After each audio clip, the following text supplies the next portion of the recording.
ပျောက်ဆုံးနေတဲ့ကျမရဲ့ချစ်သူကိုနောက်ဆုံးတော့ပြန်တွေ့လိုက်ရတဲ့အချိန်မှာကျမတုန်လှုပ်သွားခဲ့ပေမဲ့သူကတော့ကျမကိုမြင်ချင်းပဲလှည့်ပြီးထွက်ပြေးသွားခဲ့တာပါပဲကျမသူ့ကိုဘလို့ပဲအော်ခေါ်နေပါစေသူလုံးဝမရက်ပေးခဲ့ပါဘူးကျမမြေပြင်ပေါ်လဲကျသွားတဲ့အချိန်ကျမှပဲသူနောက်ဆုံးတော့ခြေလန်းတုံသွားခဲ့ပါတယ်ဒါကိုမြင်တော့သူကကျမကိုလာထူပေးဖို့လုပ်နေခဲ့တာပေါ့ဒါပေမဲ့လမ်းသွားလမ်းလာတယောက်ကသူ့ကိုလူဆိုးလို့အထင်မှားပြီးချုပ်ထားလိုက်ပါတော့တယ်ကျမလည်းကျမတို့ကချစ်သူတွေဖြစ်ကြောင်းရှင်းပြဖို့အမြန်ပဲရှိကိုတိုးသွားခဲ့ရတယ်ကျမပြောတာကိုနားထောင်ပြီးတဲ့နောက်မှာတော့အဲ့ဒီလမ်းသွားလမ်းလာကသူ့ကိုလွှတ်ပေးလိုက်ပါတယ်အဲ့ဒီအချိန်မှာတင်နေမကောင်းဖြစ်ပြီးလူကလည်းပင်ပန်းလုံးနေတာကြောင့်လဲကျပြီးသတိလစ်သွားခဲ့ပါတော့တယ်ကျမရဲ့ချစ်သူကလည်းကျမကိုချက်ချင်းပဲပွေ့ချပြီးဆေးရုံကိုအမြန်ပို့ပေးခဲ့တာပေါ့ကျမသတိရလာတဲ့အချိန်မှာတော့သူ့ကိုဘယ်နေရာမှရှာမတွေ့တော့ပါဘူးသူထပ်ပြီးထွက်ပြေးသွားပြီလို့ထင်လိုက်တာမို့ကျမလည်းသူ့ကိုအလောတကြီးထွက်ရှာမိပါတော့တယ်သူတကားဝမှာရက်နေတာကိုမြင်လိုက်ရတဲ့အချိန်မှာတော့ကျမပြေးသွားပြီးသူ့ကိုနောက်ကနေတင်းတင်းကြပ်ကြပ်ဖတ်ထားလိုက်မိတယ်သူဘာပဲပြောကျမကတော့လုံးဝလွတ်မပေးခဲ့ပါဘူးနောက်ဆုံးတော့သူကဘာမှမပြောဘဲနဲ့နောက်တစ်ခါဘယ်တော့မှပြစ်မသွားတော့ပါဘူးလို့ကတိပေးပြီးကျမကိုသူငှားထားတဲ့အခန်းစီခေါ်သွားခဲ့ပါတယ်နောက်တော့သူရေနွေးတီဖို့လုပ်တဲ့အချိန်ကျမှအိမ်မှာရေမရှိတော့တာကိုသတိထားမိပြီးရေသွားဝယ်ဖို့အပြင်ထွက်ဖို့လုပ်နေခဲ့တာပါ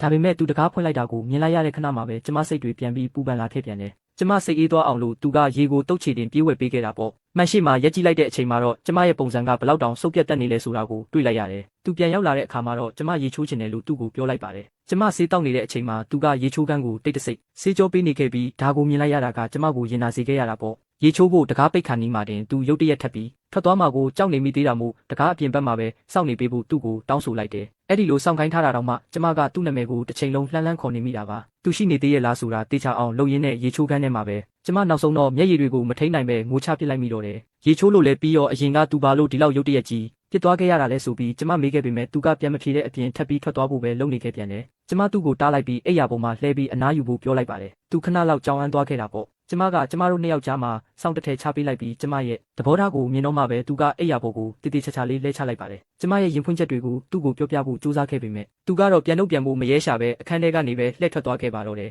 စိတ်ထိခိုက်သွားရပေမဲ့လည်းသူ့နောက်ကိုလိုက်သွားပြီးမျက်နှာချင်းဆိုင်ရင်ဆိုင်မေးမြန်းလိုက်ရတာပေါ့သူကကျမကိုပျော်ရွှင်မှုတွေမပေးနိုင်ဘူးလို့ပြောလာခဲ့ပါတယ်ခံသူ့ရဲ့ဘောကြောင့်မူကကျမကိုဒေါသထွက်စေခဲ့တာမို့ထွက်သွားဖို့အတွက်အဝတ်စားတွေကိုချက်ချင်းပဲအထုတ်ပြင်ပါတော့တယ်အဲ့ဒီအချိန်ထိတောင်သူကကျမကိုမတားခဲ့ပေမဲ့ကားဆထွက်တဲ့ခဏမှာတော့သူဝမ်းနဲ့ပက်လက်ဖြစ်ပြီးကျမနောက်ကိုပြေးလိုက်လာခဲ့ပြန်ရောအဲ့ဒီလိုနဲ့ကျမကသူ့ရဲ့နောက်ွယ်မှာပြန်ပြီးပေါ်လာခဲ့ပါတယ်သူကအပြေးလွှားရောက်လာပြီးကျမကိုတင်းတင်းကြပ်ကြပ်ဖတ်ထားခဲ့တာမို့အဲ့ဒီခဏမှာတင်ကျမသူ့ကိုခွင့်လွှတ်ပေးလိုက်ပါပြီနောက်ရက်မှာတော့ကျမဆက်နေဖို့ဆုံးဖြတ်လိုက်ပြီးအိမ်အောင်ပရိဘောဂတွေဝယ်ဖို့သူနဲ့တူလိုက်သွားခဲ့တာပေါ့လိုအပ်တာတွေအားလုံးဝယ်ပြီးတဲ့နောက်မှာတော့သူကကျမအတွက်ကိုယ်တိုင်တည်တည်တက်ချက်ပြုတ်ကျွေးဖို့ဆုံးဖြတ်ခဲ့ပါတယ်လင်မယားအသေးဆက်လေးတွေလိုပဲကျမတို့နှစ်ယောက်အတူတူဟင်းချက်စရာတွေကိုတည်တည်ချာချာရွေးချယ်ခဲ့ကြတာပါပတ်စံရှင်းမဲ့နေရာကိုရောက်တော့သူကဘေးနားကဆင်တစ်ခုကိုစိုက်ကြည့်နေတာကိုသတိထားမိပြီး secret ဝယ်ချင်လို့နေမှာပါဆိုပြီးကျမတွေးလိုက်မိတယ်သူတွေးဝေနေတာကိုမြင်တော့ကျမကလည်းချက်ချင်းပဲသဘောတူပေးလိုက်ပါတယ်ပြီးတော့သူ့အတွက်သွားယူပေးဖို့အနားကိုရှောက်သွားခဲ့တာပေါ့အဲ့ဒီအချိန်ကျမှပဲအောက်ခြေစင်ပေါ်ကပစ္စည်းတွေကိုသတိထားမိသွားပြီးသူတကယ်ပါဝယ်ချင်နေလဲဆိုတာကိုချက်ချင်းသဘောပေါက်သွားခဲ့ရတယ်ရှက်ကန်ဖြစ်နေပေမဲ့လည်းအဲ့ဒီလိုထူးထူးခြားခြားစိတ်လှုပ်ရှားစရာ